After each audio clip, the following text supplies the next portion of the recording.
Traveling the Vortex.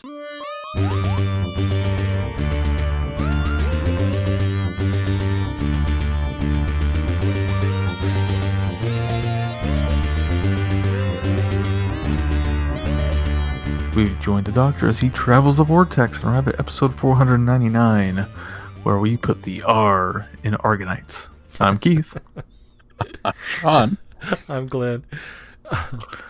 How are you guys? I love when you surprise us with the opens, especially when they're clever like that. It's been a while since I've had a clever one like that. It's not actually from a line of dialogue or something.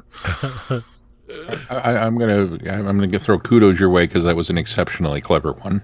Oh, thank you. I was quite tickled by that. What can I say? The space pirates inspire me. We should all be so lucky. I'm good. How are you guys? Oh, I'm hanging in there. I'm one of the reasons why we've been 3 weeks without a podcast, because I've been in and out of the hospital a little bit with some breathing issues, but I'm on the mend, I hope. I'm still trying to get some answers to why I still can't breathe, but we're getting there. And I don't know if you folks at home know this, but doing a podcast where you talk, breathing is kind of an essential part of that. So right. Very key. We hope you'll forgive us. It's all Glenn's fault. You can direct your angry mail to Glenn at travelingthevortex.com. Or your get well soon letters. Right. Don't be silly. Nobody's going to send those. Did you guys do anything in the 3 weeks we've been off? I avoided I read a homework. book. What'd you read, Keith? The Rising Storm. It is the next adult novel for the Star Wars High Republic. Ah. And it was really good. They did a lot of good stuff with this one, where Light of the Jedi is still a lot of, initial establishments, but it starts off with a bang. This one kind of is initial establishments, and then it has a big, huge, giant set piece of action in the center of it to help you kind of propel you to the end of the book, and it was really good. I'm very much looking forward to book 3, which has not been announced. You may have a while to wait. Yeah. I was lucky the library got it like the day after it was released, and I was the first in line for it, apparently, because I got a notification of this is available for you, so I was able to pounce on it, and I think that's the first time I've ever read, or one of the few times I've read a Star Wars book that quickly after a release. So now I have the very long wait. Started Dune. The book? Yeah. The audiobook. Have you not read it before? Everybody asked me that with shock and disbelief. No, I was telling Keith a little bit last week when we chatted that in high school, obviously it came highly recommended, and a friend of mine said, you got to read Dune, and me being me, it made sense to start at the beginning. So I went and found the prequel, God Emperor of Dune, which is apparently set some 4,000 years before any of the events on Arrakis that are of any import. And I couldn't make it through the first chapter. And so I thought, well, I better go ahead and do Dune first. And then just never really picked it up, just never got to it. So I was at the library, and they had the audiobook, and I thought, oh, I know what I'm going to have in my car for the next 3 years. Because it's like 18 discs. It's a long book. Yeah, it is. But I'm enjoying it so far. Oh, fun! Looking forward to the movies. You're gonna watch them both? You haven't even seen the original? I've seen bits and pieces of it. One of those Saturday matinees on USA with commercials. So I've kind of seen Dune, but I've never actually sat down and watched it. So. It's on the docket for this year. I made Mel, because Mel's a huge Dune fan, which I didn't know. But I made her promise that we would watch Dune, and then we would watch the Sci-Fi Channel Dune, and then we would watch the Sci-Fi Channel Children of Dune, and then we would go to the movies to see Denis Villeneuve's Dune. I don't think I knew Sci-Fi Channel did a version of it. I've heard mixed things on it. I've heard some of the people say that it's big and epic and in many ways much closer to the book than the David Lynch version. And I've heard other people say they were vaguely disappointed with it. And I guess that continued into Children of Dune because they did not do the next book. Sci-Fi kind of abandoned the thing after that. But I've also heard that, of course, with Dune, it's like, well, are we watching the 2-hour theatrical, the 4-hour European, or the 6-hour Are You Nuts cut? Right. I haven't decided yet. I think since you haven't seen it, you have to start with the theatrical. You got to have a baseline. To be fair, I probably should. Although I hear the 4-hour European cut, if you can find it, is the way to go. I read the book and I've only seen the 2-hour cut, so, and it's been a long time since I saw it. How long has it been? I watched all of Loki, which has been really good, and Sean hasn't seen the last one, so we won't spoil it, but I thoroughly enjoyed it. For the most part, pretty good series. And then I think it's probably been my favorite of the Marvels so far. Totally my favorite of the Marvels so far. I think it's up there for me, probably with WandaVision, but better than Falcon and the Winter Soldier, which was a fine series, very good. I quite enjoyed it, but I don't know. I don't know where this one will set. I'm kind of letting it settle and see if I don't think I liked it better than WandaVision or which one's on top now. And then we watched Black Widow this weekend. So, what did you think of it? I really, really, really enjoyed it. It doesn't shoot to the top of the best of the Marvel films, but it is a highly entertaining, very fun film that I think it was a good send-off for the character. I think it works really well as a handing off the mantle a bit as well. So yeah, I thoroughly enjoyed it. I thought it was really good. I had a lot of fun with it. Really felt like Marvel was back, although there's parts where it's almost outside the box for a Marvel film. It doesn't feel as cookie cutter as some of them do, which I appreciated. And then in some cases it does, but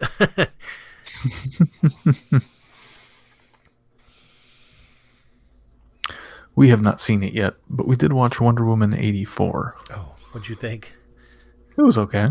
I don't think it was as big of a trash heap as everyone claimed it was. Yeah, I think it got a lot of hate dumped on it, and I didn't think it was that bad. No, it wasn't that bad. It wasn't Suicide Squad.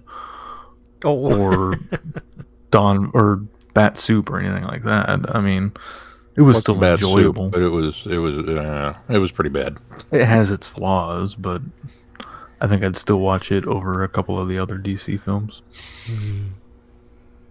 Well, in a few weeks and it wasn't quite as campy in the 80s as I thought it would be, from some of the reviews. Yeah, I thought the same thing. I didn't think they leaned into the 80s as heavy as some of the people were saying that they did. I wish they'd have gone heavier, quite honestly. I think if you're gonna call your movie blah blah blah 1984, okay. There's two ways you can go with this. You can go George Orwell, or you can go campy. Yeah, it was even less 80s feel than Stranger Things. Like after the initial, Steve comes back and all of that sequence, you kind of forget when it's set. It doesn't really matter anymore. Well, and where are the needle drops? Where is the awesome soundtrack that everybody was like, yeah, we're gonna go out and buy this because it's full of 80s music just to really set the mood? And didn't get that's any a of missed it. Opportunity. Well, in 3 weeks you'll get the Suicide Squad, which will fulfill all of that for you. So that's true. And I'm so excited. I am excited for that one. And I just can't hide it. I'm about to lose control, and I think I like it. That was an 84. Should we talk a little bit about some news that we found out in the downtime? Evil of the Daleks is going to be animated in 2021. Woohoo! Released in the UK September 27th on DVD, Blu-ray, and an exclusive steelbook. I'm so excited, and I just can't hide it. I think that this one, the only thing that surprised me about this one is that it's taken this long to animate it, because I think this is one of the ones that, I think since Power of the Daleks was animated, we've been saying Evil will definitely be one of the ones that gets animated because it's such a lauded serial. So it didn't surprise me that this one finally turned up on the list of things that they're animating. I'm super excited about it. I have listened to the linking narration audio from the surviving television track. I've never watched the recon of it, but and from what I remember, it's been a few years back. From what I remembered, I thoroughly enjoyed it. So I'm excited to be able to put some visuals with the audio this time too. Yeah, I'm super stoked for this one. Well, should we move on to a review of another Patrick Troughton Second Doctor story? This one That's also missing. Yeah, this one and may never be. No, I don't know. This one might, but also featuring Jamie. But this one has Zoe instead of Victoria. The Space Pirates. The charges detonate in a series of silence explosions, and a space beacon Alpha 1 disintegrates into lumps of metal. The Space Pirates have discovered a new source of precious Argonite. General Hermack of the Space Corps diverts his V-ship to investigate, and arrives in the Pliny system in time to witness the destruction of another beacon. Determined to trap the pirates, he leaves a squad of guards on Beacon Alpha 4, and shortly afterwards in the beacon's computer bay, an incongruous shape of a blue police box materializes. Suspected by the Space Corps of being pirates, and then pursued as spies by the pirates themselves, the Doctor, Zoe, and Jamie risk asphyxiation and vacuum of space, execution, and explosion in their attempts to unmask the mastermind behind the thefts of Argonite. Wow, that was a mouthful of a... Ooh, that's the back of the Target novel. I thought you were going to say the back of the DVD. Is like, no, it's not. I'll go ahead and give it a bump up. I would give it a moderate bump myself. I would concur. I think what I went into this one a little excited to listen into it, because this is one of the ones that the perceived fan knowledge of it is that it was just terrible, and that it's one that would, never get animated because it's just not a good story, and it's very hokey and it's very silly. And I think there's an element of the hokiness that, and I'll get to it in a minute what I think, but I think there's one character that brings the hokiness, and that's about it. I think you're right. But I remember also some people saying, well, they were familiar enough with it that they think that when it does see the light of day, people will reevaluate it, and it will become sort of like an enemy of the world, how that was sort of a panned story until we actually got to see it. Because I did enjoy this more than what I think everybody has made it out to be in all these years that I've heard about this infamous space pirate story. I don't know if it necessarily reaches the heights of Enemy of the World. No, it doesn't even come close to reaching the heights of Enemy of the World. But it certainly is better than the bottom of the stack that I think that most people have thrown it on. Oh yeah, absolutely. I concur. I enjoyed this one for its limitations. And then obviously we know that I kind of have a problem with retcons because I tend to have a very... Recon, not retcons. Well, I have a problem with retcons too. I keep doing them. Depending on the retcon. But I seem to have a really bad attention deficit problem when it comes to watching a recon. And this one still managed to hold the majority of my attention, which I think kind of speaks volumes to what it is, especially considering so much of it was talking heads. Mm-hmm. Yeah. Which I guess is a plus for the animators because it'd be simpler. But at the same time, it's not terribly exciting. Yeah. Now, they made up for it with the model work. Oh man, I was in Thunderbird's heaven. So many cool spaceships and hangar bay doors and shuttlecraft and I'll tell you, I'd like to looking know. like mosquitoes. I'd like to know how much of that was recreated by loose cannons and how much of that was cut from the existing footage that they had, especially Yeah, in I'm very episode curious. 2. There is a lot of that space docking that you could tell was reused and maybe like they renumbered the station. So you could tell that was probably reused. And to be fair, in the 1960s when they made this, they would have done the same thing. They would have just renumbered the stuff and reused a lot of shots.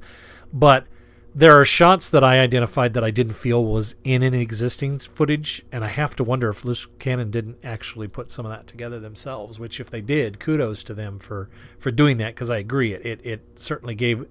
it did a lot more for the story by doing that, because as you say, there's not a lot of action. It is a lot of talking heads.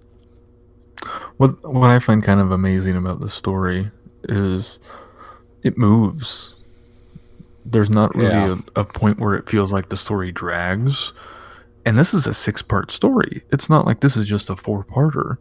This could easily feel like you're, wading through muck to get through this, especially with it being a recon and being a lost story. But the pacing is so fast and just keeps moving and keeps developing and evolving and moving forward that it never seems to slow down. And I can't, even thinking back on it as a whole, I can't really think of large section anything I could cut to shorten the episode length. Mm-hmm. It's all just essential to what story they're telling.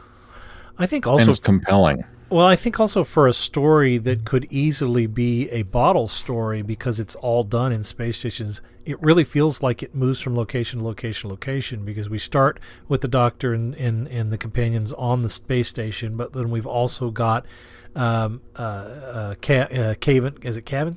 and his pirates, also moving around a lot. We've got the General's ship, which is the hunting these Argonite thieves, and then we've got the planet below where the pirates are hiding out, and the one lady has the business or organization. So Madeline, I think was her name, and so it jumps around and it moves locations enough that nothing gets stagnant. You don't feel like you're in one place for too long, and so I think that helps with the pacing a lot. What's also amazing is the fact that it's not an overly complex story, yet it still moves at such a pace. It doesn't. It's a fairly condensed, simple story, but it doesn't feel like it as you're going through it. I mean, there's twists and turns that go through, but it's nothing like it's. I guess I don't know what I'm trying to say. It's more. It's a simple story, but it doesn't feel drawn out. Yeah, like most simple stories would feel drawn out. Right. Well, I think there's enough complexity there to continue to link the through line, but it doesn't end up getting dry because you feel like it's too simple, so you're not getting from point A to point B soon enough or quick enough. Yeah. If anything, the plot was slightly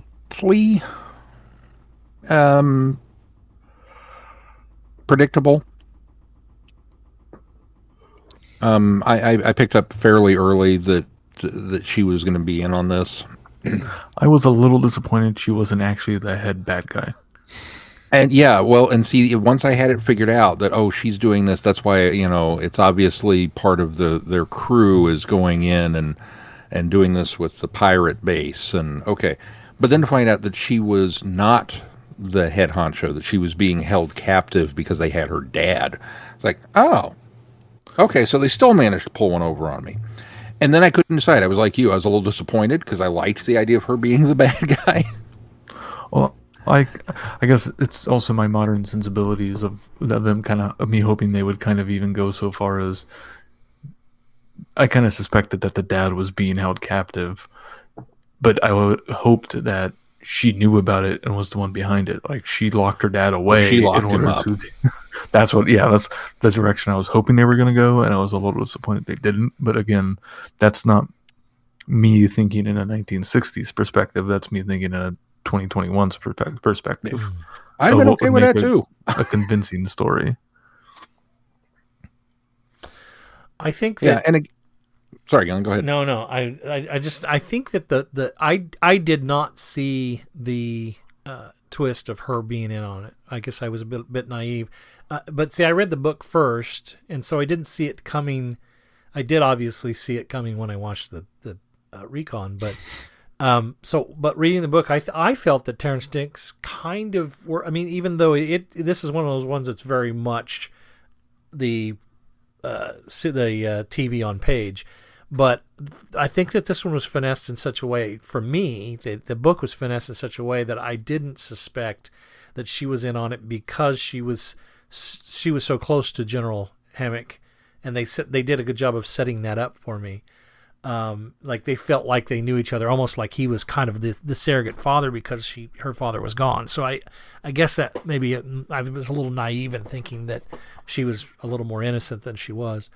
But I think another thing that reading the book for me did is I visualized and all of these characters, with the exception of our heroes, much differently than they are portrayed on screen. I think Dervish and Cavan were what I expected, but then when I watched the show, I buy into the tropes. I thought that Dervish was Cavan and Cavan was Dervish just by the way they looked initially in that first series, in that first episode. And I thought, and in fact, for a while, it was throwing me off because they would show one guy while the other guy, was talking, and then I kept getting confused and back, and it took me a long time. And I think it's just because the guy, Dervish had dark hair and a mustache and had kind of a villain face. I hate to, but that's that trope that I think is where we've come to expect. And Cavan's, a little, more clean shaven, blonde hair. Really took me a long time to see that. And then General Hermick, which I thought was a bit over the top in the book, was way over the top in the serial. I did not. This guy took what I imagined an over the top general in my head, and then this guy made it even more intense, which I didn't think was possible. And I think my other disappointment was and Madeline, I think, was fine. She did a good job. But my other disappointment was Milo Clancy. I really thoroughly fell in love with this character reading the book. I absolutely loved the character.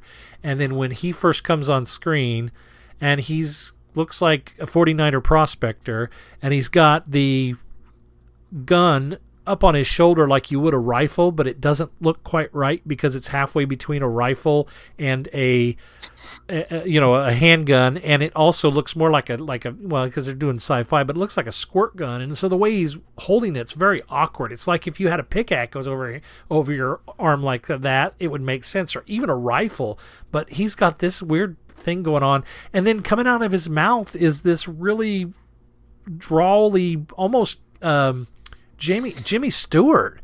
It was like he was doing a bad Jimmy Stewart impression, but it was like Jimmy Stewart doing a Southern impression badly. It was just it so took me out of the story so many times because they were just playing so heavy into that 49er prospector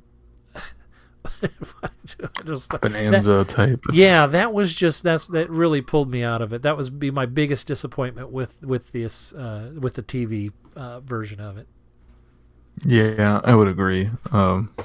Milo is kind of, I wouldn't go so far as to say obnoxious, but he is definitely way too over the top and too scenery chewing. Yeah, well, it's almost a caricature. Yeah. And it misses I think it misses the mark. I think that they went with that prospector seemingly because these guys, basically that's what they were. They were space prospectors, back in the day when they were going out first finding this Argonite. But so I understand why they went there, but I think they leaned too heavy into the caricature. Yeah, they definitely did.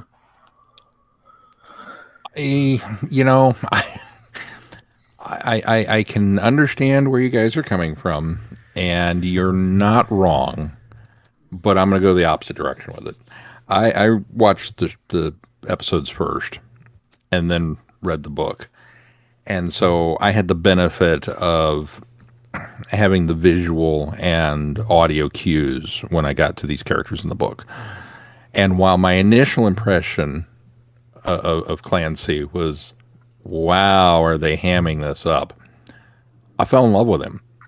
I really fell hard for this goofy, oddball 49er prospector, dealing with claim jumping pirates and his rickety old ship that only he knows how to fly because the damn thing's falling apart on him, but it's his falling apart, so he can deal with it.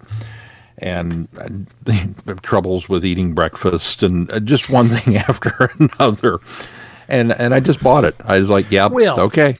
Those were all elements of the book that I felt that I fell in love with. I liked the character. I liked the nuance of the character. I didn't like the way this guy performed it. That was the problem. Well, all of the things about the character were dead on, and because this was basically the book on page, but yeah, this guy was just, and I guess maybe in my mind, I almost had kind of an old, I don't know, in my mind, the guy had sort of maybe an Irish or a Scottish accent, and that's my own fault. Now, well, I say it's my fault. I tend to read the book first always because I find watching the recons a lot easier because I'm already very familiar with the story. So I don't get that kind of glassy-eyed, I'm lost, I don't know what's happening here because I haven't seen this before. So frequently I will read the book before I watch the recon, just for that fact. But I think in this case, I had imprinted my own character on this guy and was disappointed when this guy didn't follow through. Yeah, I can get where you're coming from, but I just not only, but it was because of the character tics that it worked for me that they leaned into this almost historical stereotype of a miner. It just, I don't know, it just fit for me. And it was something goofy that Doctor Who would do. If this was another show, maybe I would have complained more about it. But for Doctor Who, it was like, yeah, because I'm sure to the English, all miners fall into this. You have to be, you have to be Grizzly Adams with a pail. And if this had been in color, I guarantee you he had, the red underwear, long johns under his spacesuit. It just, yes, I'm okay with it, yes. So he was so much fun to watch. And even when they tried to drum up some suspense, I don't go leaving here until I check things out. Okay, let's leave here and go look on our own. and we're meant to think that maybe he's in league with the pirates. Nah. I'm not buying that for an instant. I didn't buy that one bit. I will say, in the book, I suspected him. Had I watched this first, though, from the way he plays it, I wouldn't have suspected him in this being in league with the pirates. So, I think that I completely agree with what you're saying there. It's like no way. So, to that matter, I think that I agree with it. I like the fact that he seems pretty innocent and wholesome the whole time, while also kind of, ornery. Very ornery. Yeah. Very ornery, yeah. My other disappointment with the story is we've been talking for how long now about this, and we haven't mentioned the Doctor or the companions. Yeah, and that's because they don't have much to do. They don't have much to do in this entire story. And when I come to a Patrick Troughton story, I want Patrick Troughton, and he's barely there and doesn't get to do much. That's my biggest problem with the story. Wondered about that myself, because he's not in episode 1 much. If I'm remembering this correctly. It seems like there's a lot of setup for 1 before they show up. Yeah. And then they're trapped. And the thing explodes half the time. And then they're not on screen. When they are on screen, they're unconscious. and separated from the TARDIS, which, wow, convenient way to write it out of the story. Yeah. The bit with the magnets is nice. Yeah, that was cool. Yeah. Much better way to explain science than a box in a faraway box. But, I liked that. I think my other problem, though, was that I agree, Keith, that I didn't feel like there was enough of the Doctor in this. And when the Doctor is in this, he's bumbling through a lot of this. And I know that Troughton's Doctor's always been kind of that, funny, get it wrong at first and then get it right. But this one, he almost seemed a little too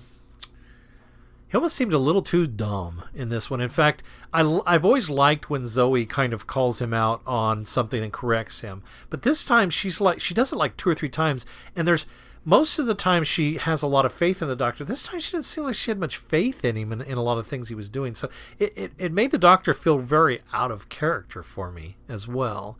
And then Jamie's there just being eye candy the whole time. I mean, he's just, he's pretty much he's the muscle, and he's the brave guy that runs in there to, help people, and he's the first one to, jump in front of the Doctor in order to protect everybody. He's the first one to, stand up to the guards when they come in, and so he's playing his role, but that's really all he does, and that was a bit of a disappointment as well. We certainly could have used a bit of continuity when the Doctor whips out his screwdriver. Which, do you guys remember? I thought, and maybe I just supplanted it in my head as I was reading the book. The book had him pull out the sonic screwdriver, right?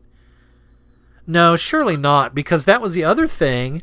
When he pulled out when he used the tuning fork, my first thought was when he talked about the lock being done by sound mechanism, my first thought was, he'll use the sonic screwdriver to find the right frequency. And then he pulls out the tuning fork, and I was like, okay. I don't think tuning forks work that way, but I'll give you a pass. It'll give him something to do. Who looks at a tuning fork and goes, this could be a little more sonic? I mean, a tuning fork, there are several different ones, and each one is a different tone, right? Usually. That's how I've always understood them to work. So the one tuning fork that you use is not going to change in resonance because it's always going to be the same tone, right?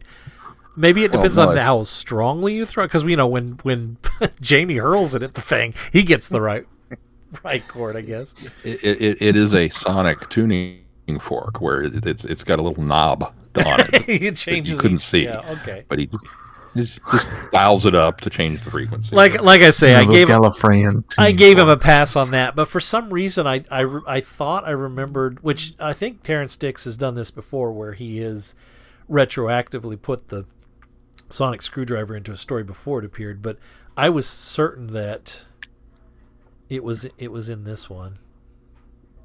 Oh well, he would have used the sonic before this because he used it in not the Underwater Menace, Fury from the Deep. Yeah, that's where it was introduced. So which he we would have just reviewed. Yeah, and then he uses it again in the War Games.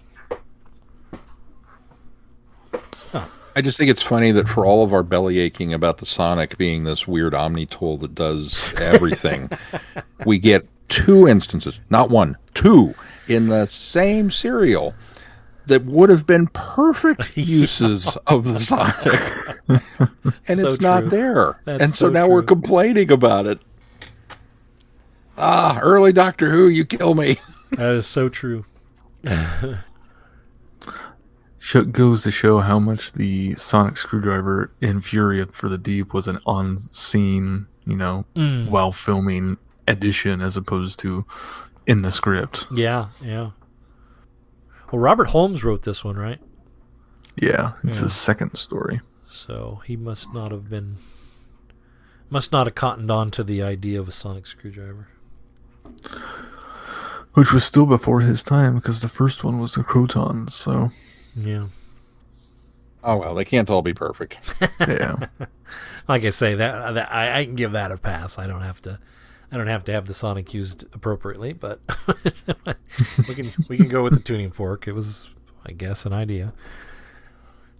I'm glad too that our general while he started off being that guy, the kind of stereotypical gonna do this, guns blazing, full speed ahead. This guy's obviously in league with them. That he kind of softened that by the end. Now, it was a bit abrupt, but at least there was that about face there, and he, he wound up being a competent military man versus the monstrosity that so many of them wind up as. Yeah, that's true. That's true. But I agree with you guys. I think this is far from the train wreck that that fandom tends to paint it as, and was a fairly enjoyable story, even through, the flaws of not having a lot of Second Doctor and a mischaracterized Second Doctor at that. Well, and I think that to back to my point about animating this, I think there's a lot of people that don't feel that this one should be or will be animated, but I kind of disagree for all the reasons we were talking about. It's got so many different characters. It doesn't have a lot going on that would be difficult to animate. And it also Got a lot of great space action. It does, and it also has a lot. It paces really well. So you, as you were pointing out, Keith, there's no time where you feel like it's dragging. You never feel like it's any padding. And I think to animate 6 episodes of this would be just perfect. I think this is totally a candidate for it. I hope they aren't listening to conventional fan wisdom, and which is probably made up of 92% of people that have never even seen it. Yeah.